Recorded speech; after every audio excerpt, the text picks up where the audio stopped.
ومن يضلل فلا هادي له وأشهد أن لا إله إلا الله وحده لا شريك له وأشهد أن محمدا عبده ورسوله. Naam, so as has been mentioned all weekend, may Allah Ta'ala reward you all with good and put it on your scale of good deeds on Yawm al-Qiyamah. As has been mentioned all weekend about as both classes by the Mashaykh was about the obligation of seeking knowledge. And a person has to have knowledge of that thing that he wishes to do. So we're speaking about marriage, and if a brother wants to get married, he has to know what are the rights that his wife has upon him. If a brother is already married, he has to know what are the rights that the wife has upon him. And tomorrow morning after Salatul Fajr, my brother Raha Bats, may Allah Ta'ala preserve him, is going to give a very important class about the Ahkam al-Talaq, the rulings of divorce. And it is very important that a person not even get married until they know how to get to divorce. Because many people, they get married and they don't know how to get divorced, so they get divorced in the wrong way. And they may be living together and they're not married. And they think they're married because they don't know how to get divorced. So all these things are very important. So before we begin, we'd like to mention this, that we encourage the sisters that don't settle.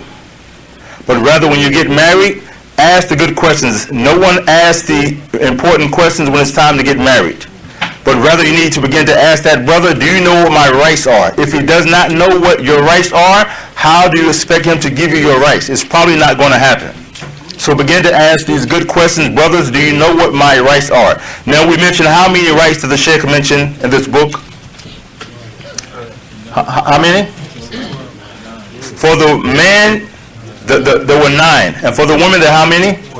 12. So if you're taking notes, which everyone should be taking some type of note, write down 12 numbers. Now after the 4th number, make a long space, because that's going to be a significant amount that he's going to mention at that point. Okay? So once again, these are 2 very important books. They have both been translated in English. One book is Means to a Happy Family Life, and the other book is Haqqul Zawjain, The Rights of the Spouses, and both books are by Sheikh Sulaiman al-Ruhaili, may Allah Ta'ala preserve him. The Sheikh begins by saying, he said, verily the husband is the captain of the ship, and he is the supervisor of the home.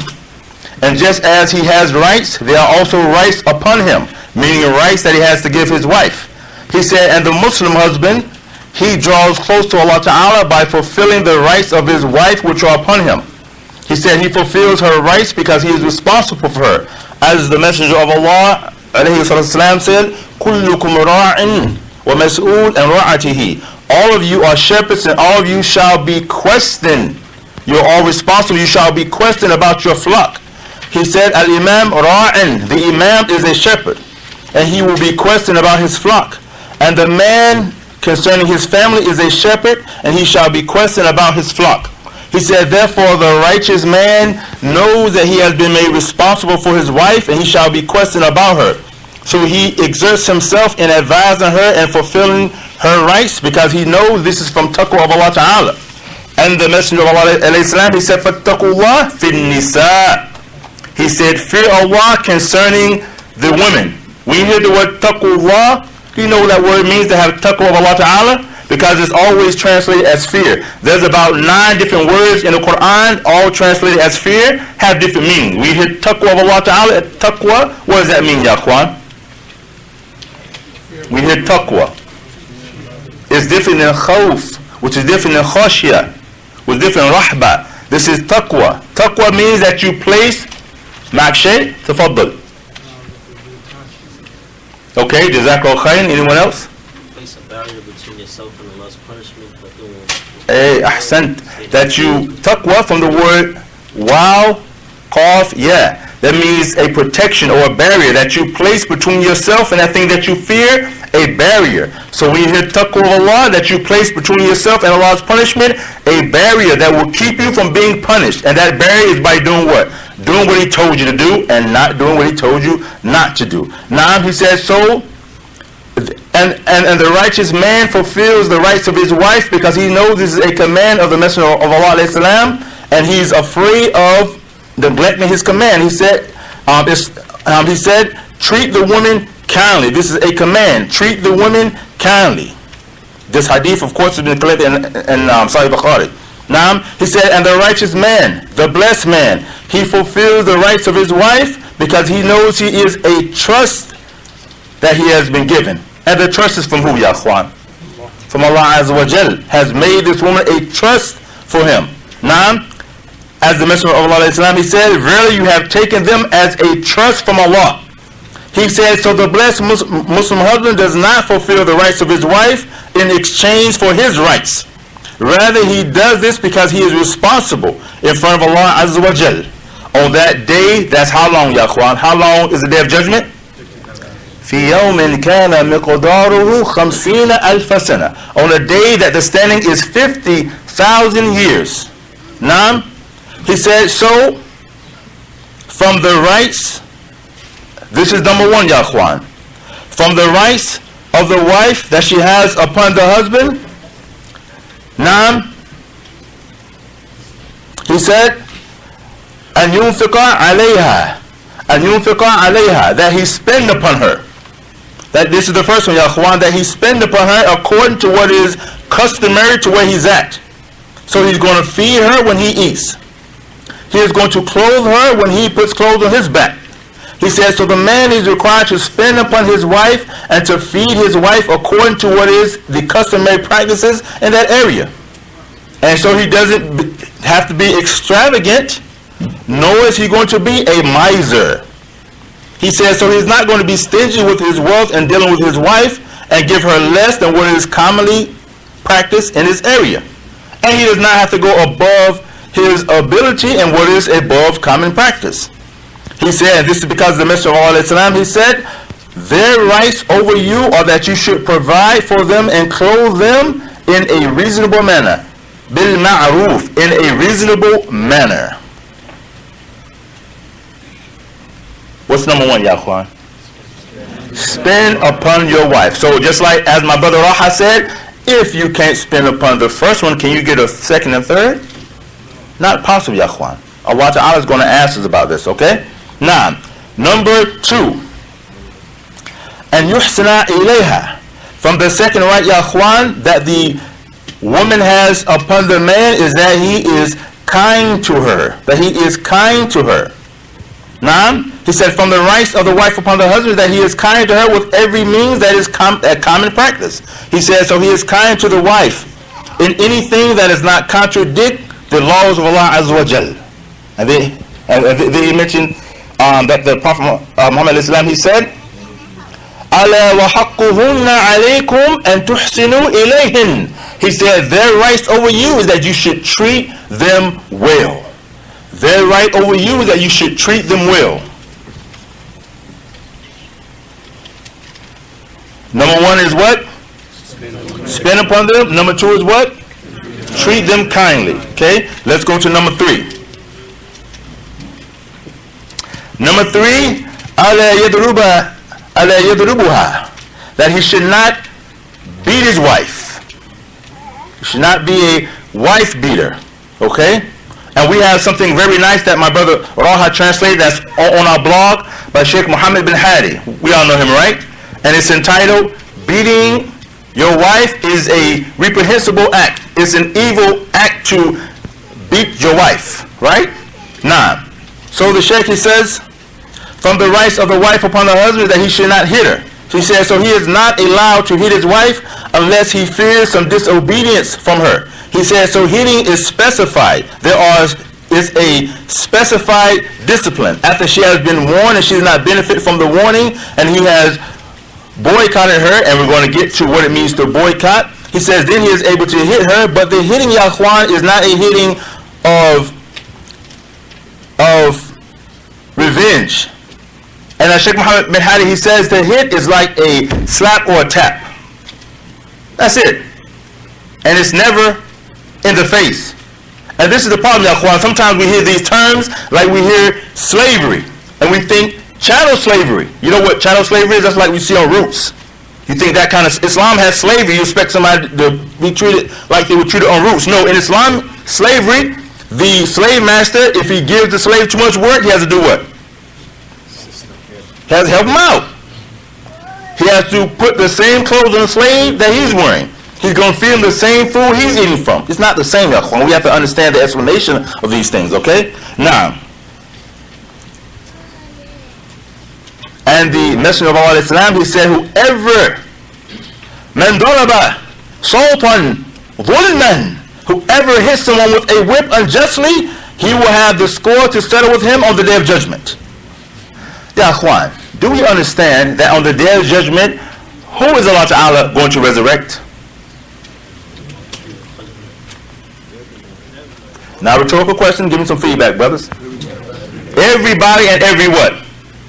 And everything. SubhanAllah. The Messenger of Allah Islam was walking with one of his companions one day, and he saw two rams headbutting one another. And he said to his companion, he said, do you know why those two rams are headbutting each other? And the man said, no. He said, well, Allah knows, and he is going to judge between them on the day of judgment. Two rams in the middle of somewhere, headbutting each other. And Allah Ta'ala knows exactly what started the argument between these two animals. He knows who's at fault, who was wrong. And not only does he know, but he's going to bring these animals back to life, and whoever was the oppressor has to pay the one he oppressed back. And men think they're going to get over. Men think they're going to oppress their wife and they're going to get over. There is no get over in Islam. There is no get over. The animals will be raised to life, Akhwan, and people think you're not going to be raised to life. Even if you oppress a disbeliever, as you mentioned on Yom Jum'ah, وَإِنْ كَانَ كَافِرٌ, even if you oppress a disbeliever, you have to pay them back on the day of judgment. Naam. And he said, وَلَا يَضْرِبْ الْوَجْهِ, and do not strike in the face. You can't hit in the face, Akhwan. Naam. He said, so the scholars of tafsir have said if a woman obeys her husband, there is no possibility for him to hit her at all, nor for him to boycott her. And then he said, Ya Akhwan, listen to this verse, Ya Akhwan. This verse is in Surah Nisa, verse number 34. He said, the translation, and for those women whose own part who you fear that they're going to do ill conduct, then admonish them first, and then boycott them in the bed, and last beat them lightly. But if they return to obedience, seek not against them a means of annoyance. And then what does he say? Inna Allaha kana aliyan kabira. Do men read this last part of this verse? Verily Allah is ever the most high, the most great. The Sheikh, he says, this last part of the verse is a warning for the husbands who violate their women. So this is a warning for the men. He said he told you what you can do, but the last part of the verse, he warned you if you go overboard and do something he didn't allow you to do. He said, so verily Allah Ta'ala is the most high, the most great, and he is the protector of these women. He said, and if you oppress these women, he is going to take revenge on their behalf. Allah is going to take revenge for these women against the men who oppress them. He said, therefore, O husbands, if you feel yourself qawiyun, if you think you're strong, and you think you're able to beat your wife, and you want to beat her for no reason, in an instance that is not allowable, in a manner that's beyond the bounds. He said, they remember that Allah Ta'ala is her guardian, the one who has power over all things. He said, he is her guardian, he is the most high, he is the most great. He said, so beware of angering, of making her Lord angry. Don't make her Lord angry by oppressing her.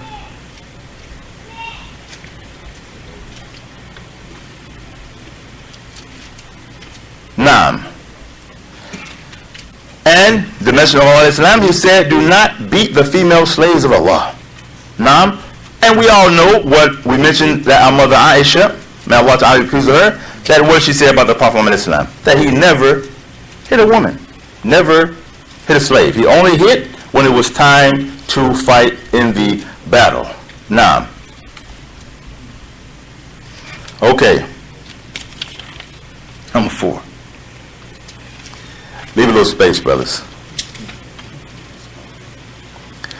He said, أن يتودد I'm sorry أن يتودد إليها باللسان أن يتودد إليها باللسان, that he is affectionate towards her with his tongue, and that he is affectionate towards her with his tongue and his actions, even if he exaggerates in his speech and compliments her with qualities that she does not have. Okay? What's number one? Spend upon her. What's number two? Be kind to her. What's number three? Not beat her. What's number four? Be affectionate with his tongue. Ya akhwan, wallahi ya akhwan, I'm going to tell you some things I have seen from some people, ya akhwan, that we wonder where some people come from, ya akhwan. It's sad. We've seen, ya akhwan, a woman will ask her husband, هتحبني? فيقول لا. She'll say, do you love me? Say no. And brother, why you tell your wife you don't love her? Just haram to lie, you know, I don't want to lie. He's pious now. Tell his wife he doesn't love her. And we also see, ya akhwan, the sheikh said what? It's permissible to lie, right? Lying to your wife to make her feel good. Seeing a man will tell his wife that, you know, for example, if a man is married to a woman, maybe from Great Britain, but he likes women from Africa, he'll tell his wife, you know, you're really not my type, I like women from Africa. SubhanAllah. Who tells their wife that? When your wife says, what's your type? You say, go look in the mirror. That's my type. You're my type. Even if she's not your type. I've seen something worse than that, ya akhwan. We know that if a man is out in the street, he's at work, and he sees the women and they have an effect upon him, he does what? He goes home and he's into with his family. Does that mean that you go home and tell your wife, whoa, I saw some fitness today, let's go? It happened. But tell his wife, one brother can't, there's a beautiful woman at work. She's a fitna for me. SubhanAllah. What if your wife did that to you? What if your wife came home and said, man at Home Depot has some broad shoulders. Fitna. I can't go to Home Depot no more. You'll be upset. Ya akhwan. You have to think, if your wife did that to you, you will be upset. But brothers come home and they tell their wives that they saw some fitna. Who does that, ya akhwan?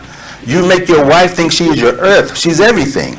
That's what you do, ya akhwan. And if you don't like her like that, don't marry her.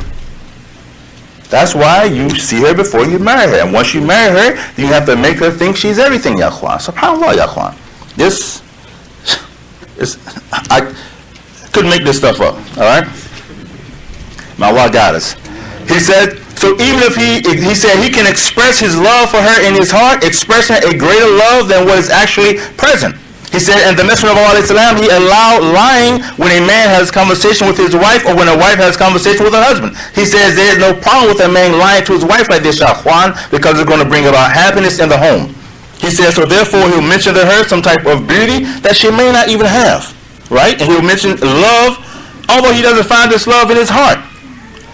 Now this next part, ya akhwan, you may want to let the women go out and vend at this point right here. Now this is another type of lying that the sheikh said you can do. He said, if a woman asks you to get her something, buy her something, and you are not able to get it, and you're afraid that if you tell her no, it's going to be some type of, some type of drama, he said you can say to her, I'll get it inshallah. And if she asks you again, say, I didn't find it at the price I was looking for that. You ain't telling the truth. You was hoping it was going to be free. So you didn't find it at the price you were looking for. So you can tell her, I didn't find it at the price I was looking for yet. He said, and you can try to stave her off a little bit until you're able to get it to make sure things are smooth in the home. Now, he says what else? He says, also, ya akhwan, he said, just like the man likes to come home and see his wife fixed up, he said the man has to groom himself for his wife also. See, and of course he's going to groom himself in a manly way, right? Manly grooming, right? So he's going to use, oil, and he's going to make his appearance nice so he can groom himself. Naam, if he mentions the verse, وَلَهُنَّ مِثْلَ الَّذِي عَلَيْهِنَّ بِالْمَعْرُوفِ, and the women, they have similar rights to that which they have over them, in that which is reasonable. And Ibn Abbas, we know Ibn Abbas, right? May Allah Ta'ala be pleased with him. He said, verily, I beautify myself for my wife, just like I love for her to beautify herself for me. This is Salafiyya, ya akhwan. This is Dawah Salafiyya. Ibn Abbas, he said, verily, I beautify myself for my wife, just like I like for her to beautify herself for me. Now, he said, ya akhwan, from the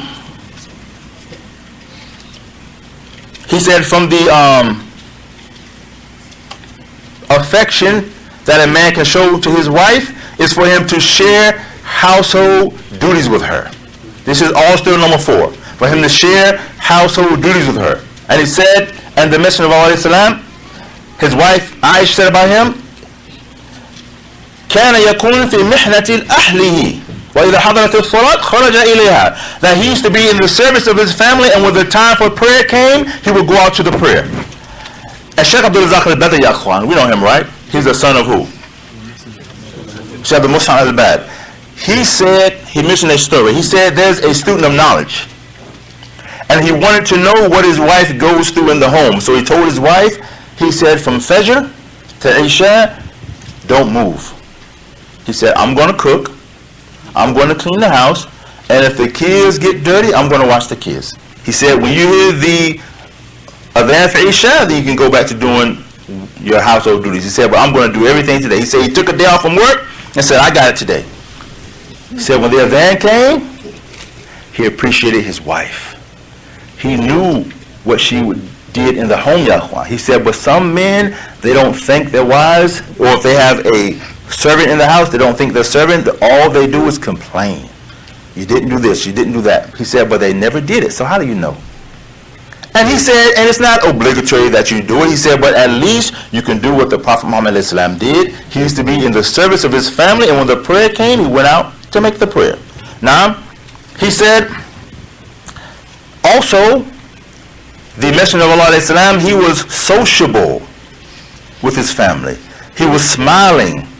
He played with his family. He was gentle with his family. He used to race Aisha. How old was he when he did that, ya akhwan?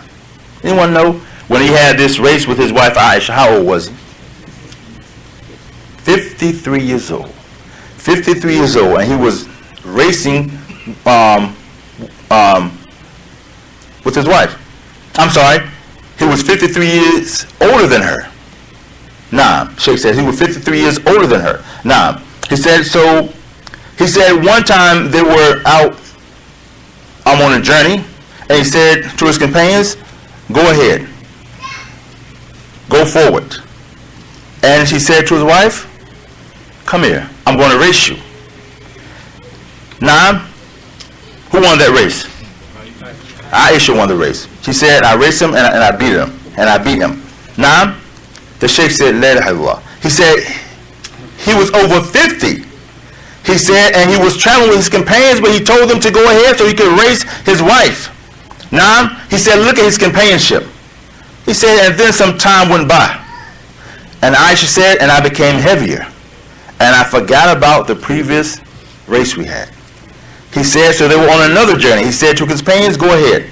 And he said, come, let's race again. And she said, how can I race you and I gain all this weight? And he said, oh, you're going to race me. Because he wanted payback from her beating him before. He said, so I raced him and he beat me. And he began to laugh. And he said, this is for the previous race. This is the Messenger of Allah, ya akhwan. This is the best of mankind. Racing and playing with his wife. Naam. He said, so he played with his wife and his wives, and he made them happy, and he would race them. He said, and the last race occurred at the end of his life. At the end of his life. Now, he said also, even when she was on her menses, he would be close to her. Aisha, may Allah please her, she said, I used to cook meat while on my menses, and so I gave some to the Prophet Muhammad ﷺ, and he put it in his mouth, and then he put the same piece in my mouth. He said, and if I would drink from a vessel, he would take the vessel, and we would drink from the same spot. This is called romance, Shahwan. drinking from the same spot of the glass as your wife. Romance. Now, he said, and he would place his head in my lap when I was on my menses. Now, he said, and if he would spend the night with me when I was on my menses, then she would put a cloth on and he would still hug her. And if any blood dripped, he would just wash the blood up. But he would still hug his wife, even if she was missing, ya ikhwan. Now, what else did he do? He said they would bathe in the same tub. They would bathe together. Now, he said, so he is an excellent example for us. He said, some of the husbands, they moan and groan. They say, we don't have any time. We're too old to play with our wives. He said, he was 53 years old, and then older the second time.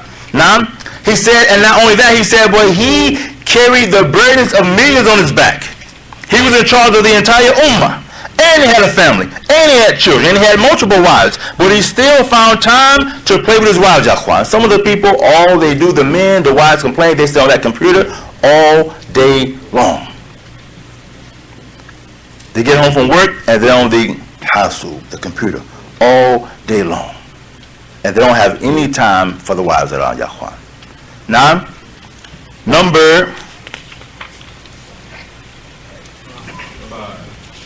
this number 5? What's number 1? What's number 2? What's number 3? Number 4? Number 5. أَلَا يُصُبَّهَا, that he does not insult her. That he does not insult her. This is a right, ya ikhwan, that your wife has upon you, that you do not insult her. Sheikh Suleiman Hurraira, he said, so he should not verbally abuse his wife, and he should not revile her appearance or her actions. Naam, and he mentioned a hadith that the Messenger of Allah said, that he should not disgrace her. That he should not disgrace her. So you should not insult your wife, ya ikhwan. Don't, and as we mentioned, ya ikhwan, on Friday, many of the brothers, they insult their wife when they gain weight, and she gained weight because she had your children.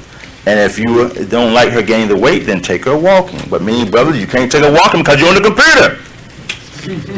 And then you blame she's overweight. Take her walking. Sheikh al-Amin Yaquan, as a footnote, he mentions that as the brother Abu Muhammad al-Maghribi, my Allah reward him with good, was mentioning the same thing with the children. And Sheikh al-Amin, he says that people have problems with their children because they didn't do one thing. He said lunch and dinner. He said if you have lunch with your child, it will make the world of a difference. Lunch, Akhwan. How long does lunch take? He said, but when you don't have lunch and dinner with your children, you make a gap between you and your children, and then when they get older, they don't want to have anything to do with you. Time, Akhwan. Now, number 6. La yahjuruha. That he not boycott her. That he should not boycott her. Now, and he's going to explain.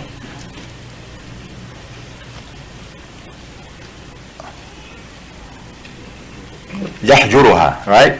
He said, from the rights of the wife upon her husband, that he should not boycott her unless there is a reason for him to boycott her as a means of discipline. Naam, he said, and if there is a means, naam. He said, and if he boycotts her, then it should only be done in the home, meaning he should not leave the home. Naam, and he mentioned the hadith, وَلَا يَحْجُرُهُ إِلَّا فِي الْبَيْتِ, and let him not boycott her except in the home. And Yaqwan, this verse, وَحْجُرُهُنَّ فِي الْمَضَاجِعِ, and boycott them in the beds. The ulama, they say there are many different tafsir about this. Naam, and it's not that the man says, okay, I'm going to boycott you, I'm going to lie on the bed, you're going to lie on the couch. I'm going to lie on the bed, you're going to lie on the floor. Many of the explanations of this, they say when you boycott your wife, you boycott her, and y'all on the same bed. Turn your back to her. Or you don't sleep under the same sheet. Or you're not intimate with her. That's boycotting. Doesn't mean that you're going to make your wife sleep in the car, Yaqwan. Or she's going to sleep on the couch. Naam? What number was that?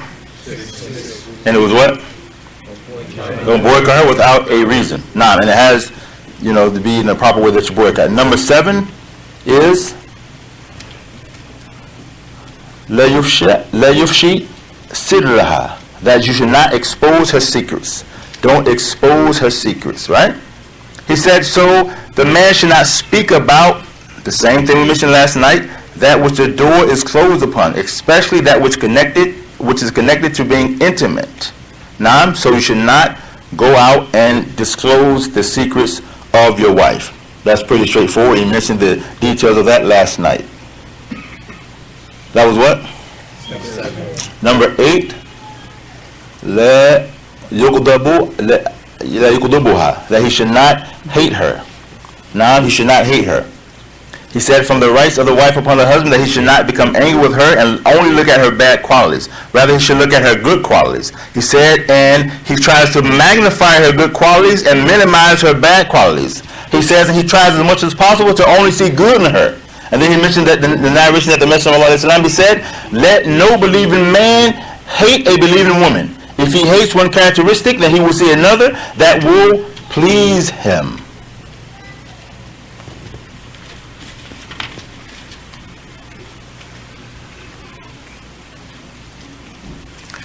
Number 9, أن يأخذ منها ما تيسر, that he, from the rights of the wife upon the husband, is that he takes from her that which is easy, that he makes things easy for her. Naam, he says, so he should keep in mind her nature and not overburden her, but make things easy for her. And then he mentioned the narration, said, treat the woman kindly, for verily they were created from the rib. And the most crooked part of the rib is the top part. And if you straighten it out, you will do what? You will break it. And if you leave it alone, then it shall remain crooked. And then he said again, treat the woman kindly. And then in another narration he said, the woman is created from a rib that will never become straight. So if you enjoy her, then enjoy her with the crookedness that is in her. For if you try to straighten her out, you will break her. And breaking her means what? To divorce her. Now he says, so the intent behind this hadith is that the man knows the nature of the woman and that he is pleased by making things easy for her and he does not burden her beyond her capability. He said he should overlook her faults because she was created from the rib. Number was that, ya akhwan? Number 10, he said, أن يكون معها على أحسن خلق, that he is with her with the best character and manners. That he is with her with the best character and manners. He said, so the man should have the best character with his wife, and he should show her the best of what he has. And listen to what he says, Akhwan. And many people have seen this. He says, some of the men, they have the best manners in the marketplace. And they have the best manners with their friends. And they have the best manners with the people in general, giving them their best. Now, he said, فَإِذَا دَخَلَ بَيْتَهُ كَانَ أَسِدًا. He said, but when he comes in home, when he comes inside his home, said he is a ferocious lion. So when he comes home, he's a lion. And we've seen this, Akhwan, right? As we mentioned Friday, we find many other men, and they're very nice with a non-Muslim woman. Extremely, overly nice. Almost flirtatious nice. And they come home to their wife, and he wants to be a lion. He said he is aggressive, and she sees no good from him. He is only angry and abusive. He said, and a kind voice is not heard from him, or a kind word. And he said, but the Messenger of Allah, he said, أَكْمَلُ الْمُؤْمِنِينَ إِيمَانًا أَحْسَنُهُمْ خُلَقًا. He said, the most complete believer in faith is the one with the best manners. He said, and the best of you is the one who is best to his family. Listen to what he said, Ya Akhwan. He said, there is no good in you that you are seeing helping your friends and that you are seeing helping the people, but you're not good to your family. There's no good in you that you can help everyone but your family. Now, he said, now if you're good to your family and you're good to the people, then you have glad tidings of what the Prophet Muhammad said, خَيْرُكُمْ خَيْرُكُمْ لِأَحْلِي وَأَنَا خَيْرُكُمْ لِأَحْلِي. The best of you are those who are the best to the family, and I'm the best to my family.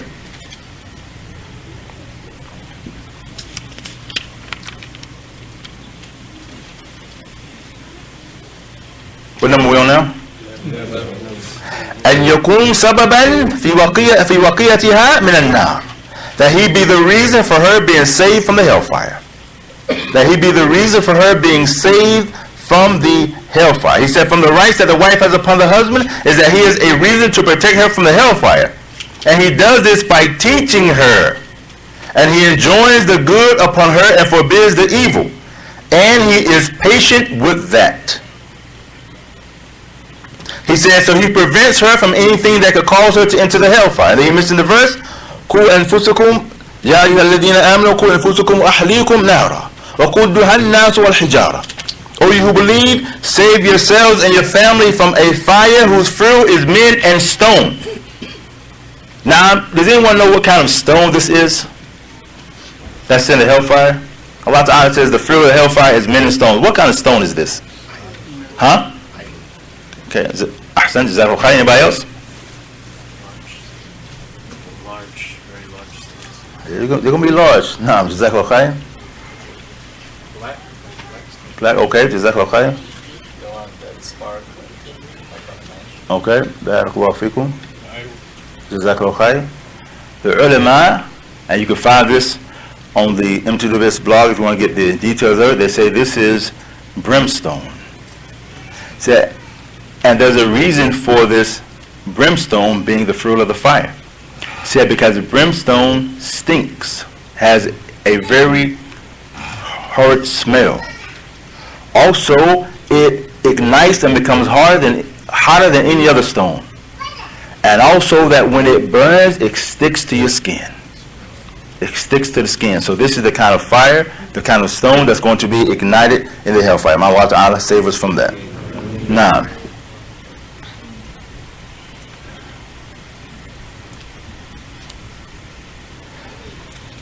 and the last one, Ya Akhwan, which is what number?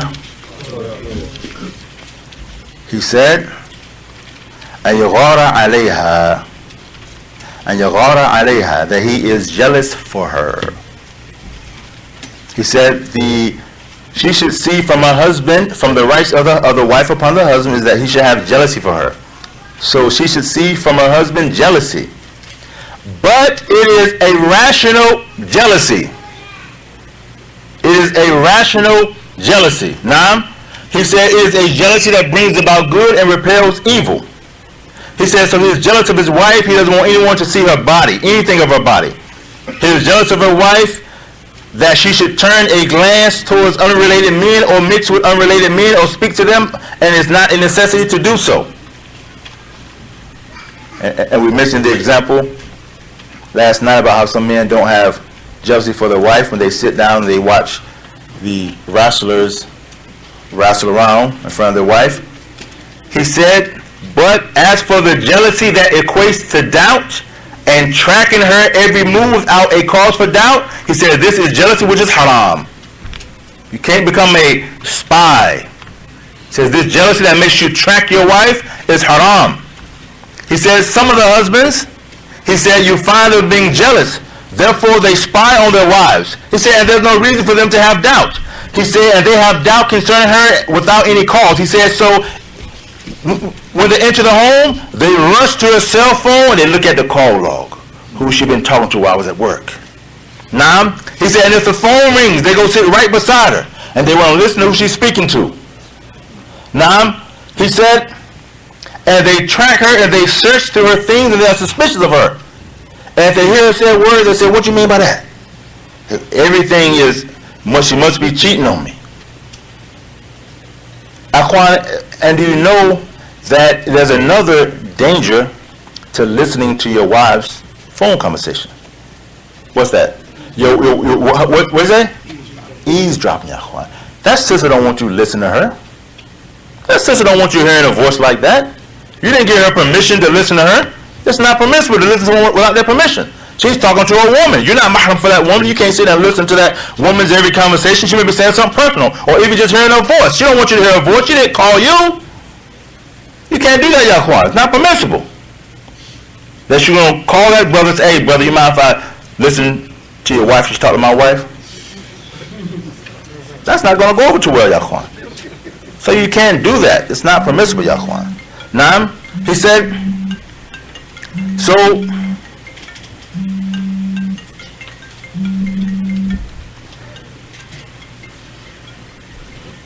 He said, but you find this person who is this type, who has this type of jealousy, if anyone tries to correct them, he'll say, they want my wife. They want her. The sheikh said this, Shaqwan. They'll say, they want my wife.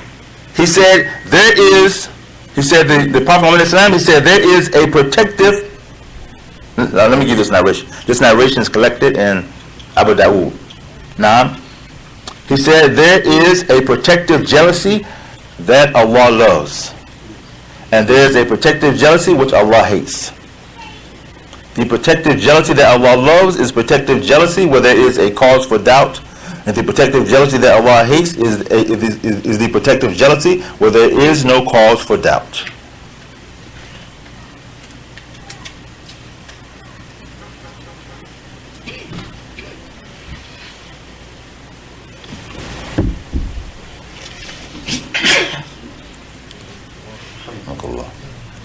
Naam. So,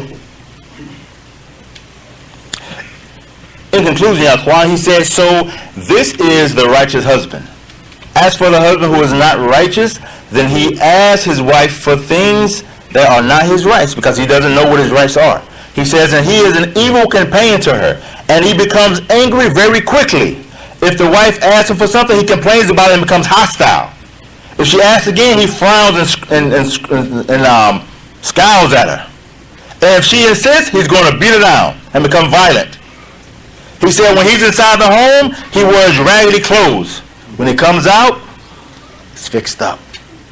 He said when he leaves the home, he adorns himself and perfumes himself and brushes his hair, combs his beard out. But when he returns home, he looks like somebody who's at work. He said, no doubt this is a reason for discord, divorce, and strife.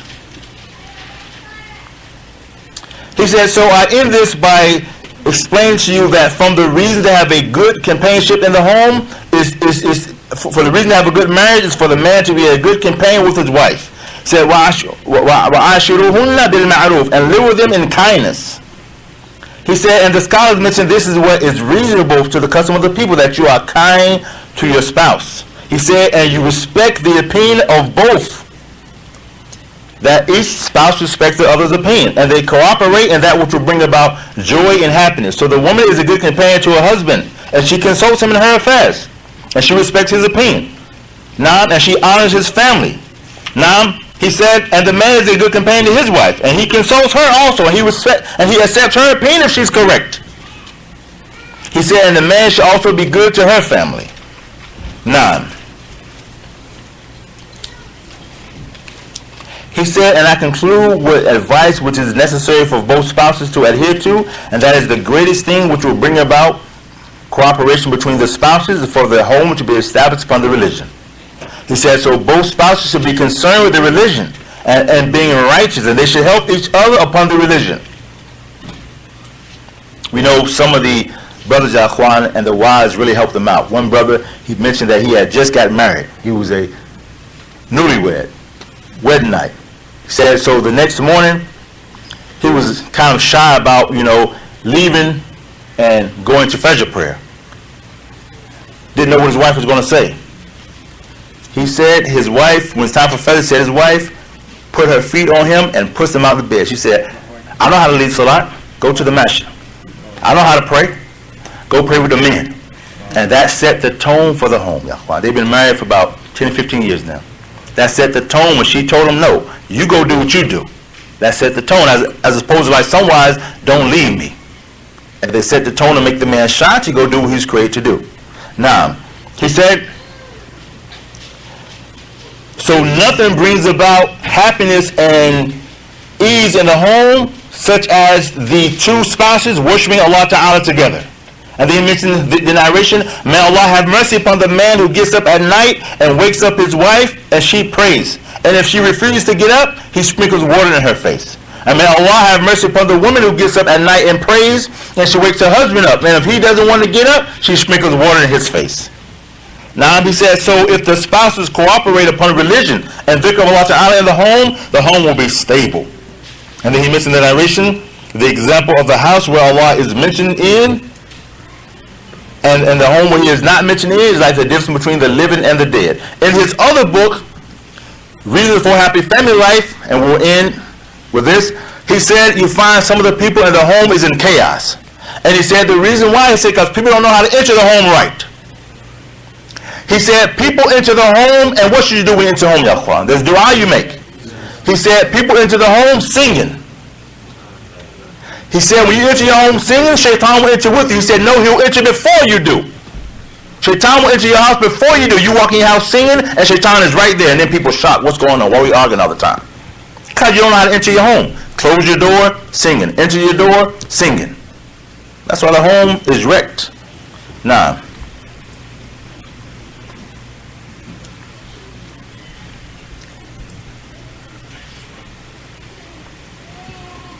so we'll stop right here, inshallah, because it's getting late. And we'll mention some more things which are connected to this tomorrow, inshallah. Inshallah. I don't do questions, brother. And then he said, Okay, I'm doing that.